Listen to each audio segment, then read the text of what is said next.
Erin from the Impatient Gardener. Earlier this summer I showed you how I planted up this new circle garden, and I just wanted to show you how it's all grown in, talk to you a little bit about some of the things I like about it, some of the things that might have been misses a little bit. This time of year I always kind of analyze my gardens, and I think a lot of gardeners do that. Try to make some mental notes or physical notes, if I remember, on some of the things that I'd like to change for the next year. So I thought it'd be a good time to walk through here, and I thought I'd bring you along.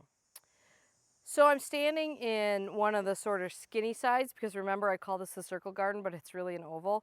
And this is maybe my favorite spot, so I thought we'd start here. This is Dahlia HS Flame. It's a really simple single dahlia. I don't usually do red dahlias, but boy, this one is so pretty. It gets single flowers and it just blooms all the time. I come out almost every night and deadhead, and it just keeps flowering like crazy. And I think you can see that the bees are all over it. They love it. And then over here, this is Verbena Meteor Shower. And again, I just think this combination worked out so great. This is all a little taller than maybe I had, I guess, than maybe some of the other things going on, but I still think it works great. And then in the back corner is Lady's Mantle, which when it was blooming really worked out well with this whole thing. I kind of wanted a flower element, a perennial type element, and a foliage element in each section. So that's how we ended up with these three. So this is probably my favorite little quadrant. Okay, so now we're in the next big quadrant. So rhubarb growing here, and I know that's kind of a strange choice. I love it. I think the big leaves look really nice. Plus I love rhubarb. So I've got this big patch of rhubarb growing here. I'm pretty happy with how this turned out. The white petunias and the double diamond euphorbia, really pretty. I would say that the double diamond euphorbia is just now starting to look good. And I do like that texture in there, but the white petunias are really the star here. And over here in this front part, this is the first year with these. This is called the Alnwick Rose by David. It's a David Austin rose. These have really been beautiful. I'm shocked at how well they've been performing for their first year. Very happy with these. I would say it's not a long living rose. It falls apart pretty quickly. I'm okay with that because it seems to bloom quite a bit. I've been pretty good about staying on top of the deadheading. I've underplanted it with ajuga. I'll just keep my eye on that because you can see it spreads pretty quickly. The only thing to say about this section is I've had another boxwood, I think, failure here. I've had two sections where the boxwoods have not done well twice now. I replaced them once. I think maybe this is super sunny. I think maybe I didn't give these enough water. This is the sunniest corner of this garden, and I think this might be a watering problem. So I'm going to try to remedy that, see if I can save this one. If not, I'll replace it again. I'm not going to replace it this year again, but I can replace it next spring. So that's this section. So this is sort of the shadiest spot, although it's still very much part sun. In here we've got BOBO hydrangeas. This is Hackalochloa all gold. And then I've got peach ruffles, impatiens over here. And I didn't have enough of those, so I planted some sweet potato vine in between there. So first of all, I will say the BOBO hydrangeas are amazing. I am in love with this plant. These are all first year plants. They have been blooming now for at least 6 weeks. And even though you can see that the blooms are starting to fade a little bit and get a little pink, I think it's beautiful. There's no reason to deadhead these flowers. And these will get a touch taller. I think they get between 2 and 3 feet tall. So when these get a little taller, you know, they get to this spot, I think this will be perfect. I'm considering that a win. Hackalochloa, very happy with how that turned out. It's probably in a touch too much sun. I think it'll be fine. It just gets a little bit more washed out.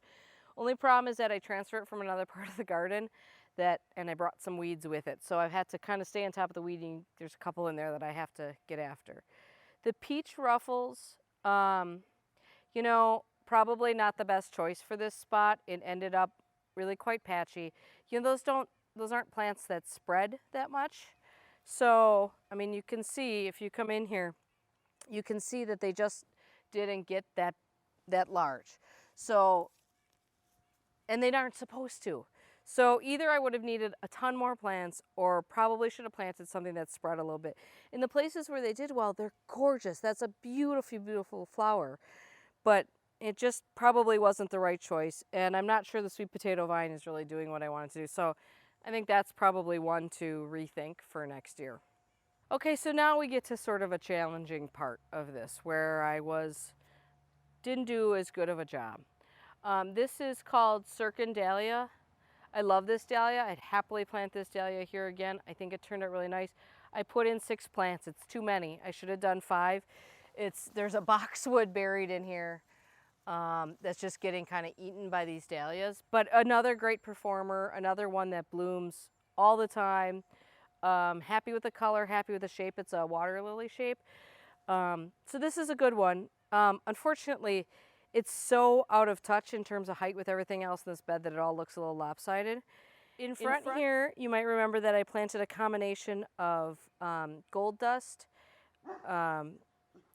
Mercedonia, I think it's called, and Goldilocks rocks Bidens. Probably no need to plant the gold dust. The Bidens have completely overrun that.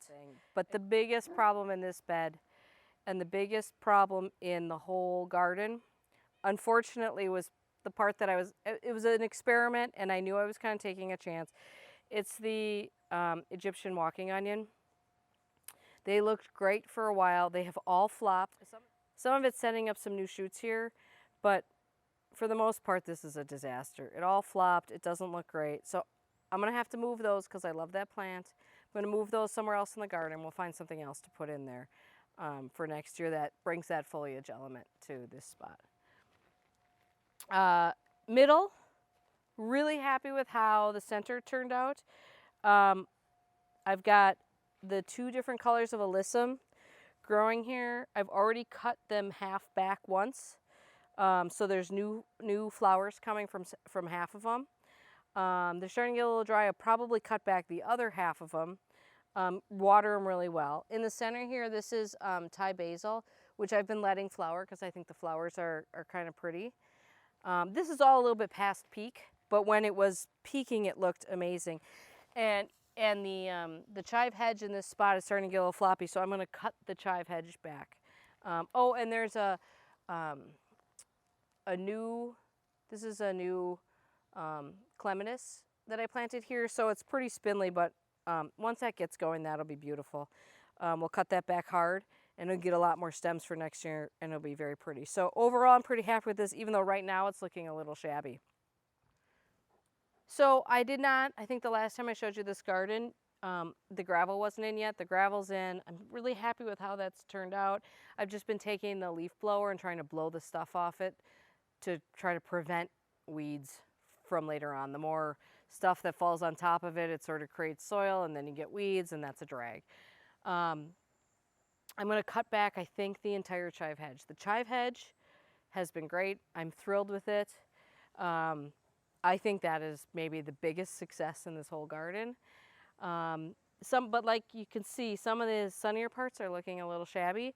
So I think if I cut it back now, and I'm going to cut the entire thing back at one time, if I cut it back now, we'll have enough regrowth that I'll be able to get more chives later on, and I'll save some of these for now. I think we'll get a whole new fresh flush of foliage, but I haven't decided if I'm going to do that or not, or just do the center where it's definitely looking shabby. But by far my favorite part of the whole thing is this sort of silly chive hedge, but I love it. So that's the circle garden this year.